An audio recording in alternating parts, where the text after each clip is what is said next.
After my husband has passed away, I feel my carnal desires building rapidly every single day. At night, I yearn for someone to break and conquer me roughly. I'm at the age when I crave physical intimacy the most. Coupled with the weird ailment, I find myself constantly tormented by my urges all the time. Having no other choice left, I can only turn to the village doctor to treat my embarrassingly weird condition. But little do I know that whenever the night fell deep and quiet, the familiar craving would flare up within me. It was an unbearable itch, like countless snakes writhing under my skin, always leaving me starving for more. Ever since my husband, Damon Neal, died in an accident, my body had been deprived of his touch and had grown increasingly insatiable by the day. I had exhausted every makeshift remedy at home, but it was never enough. I was at my prime age, where my needs ruled me so much that they painfully yet sweetly intruded on my daily life. One day, I went into the field to harvest some corn. The moment I stepped among the rows of corn, it felt as if I was possessed. My vision blurred, and a sudden heat surged through my veins. I knew that my sickness was back. In a panic, I tugged down my pants and instinctively pressed myself against a cornstalk, though it felt too thin to satisfy my needs. But since there wasn't anything else that could help, I had to make do. I could feel myself turning into someone I barely recognized as I slowly lost myself in the itching heat.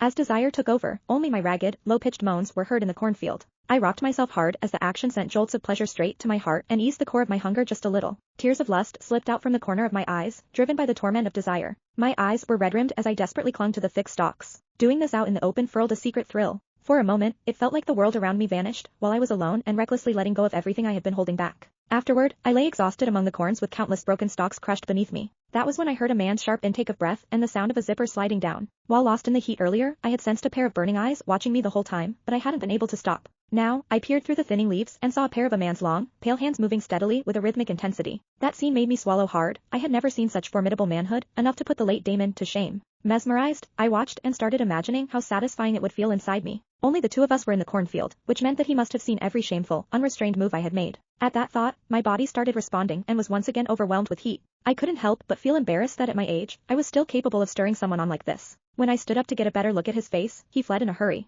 I couldn't help feeling a pang of regret, knowing that if we had taken things further, he would have torn through my defenses and left me shattered in the best way possible. I snapped off a few ears of corn and headed home. As I turned to leave, I caught sight of the damp earth beneath me, and my ears burned a deep, flushed red. After returning home, I completely lost my appetite. My thoughts were a chaotic loop replaying the raw, primal image of the man in the cornfield. I lay in bed with one shoulder bared. A fine sheen of sweat formed on my forehead as I pressed my legs together. Though I was nearly 40 years old, I kept my body perfectly in shape, full and curved in all the right places. Looking down at my full chest, I couldn't help but arch my back. Summer had arrived, and for some reason, my strange sickness grew worse than ever. I had heard rumors of a new doctor, Roderick Walker, in the village. So, after biting my lips and thinking about it, I finally made up my mind to seek treatment. I wouldn't be able to lead a normal life if this sickness continued to escalate. Early the next morning, I got dressed and headed to the clinic. When I arrived, I was surprised to find that Roderick was a tall, young, and well-built man. He approached me with a polite smile and asked, "What seems to be the problem?" I looked away as my face stiffened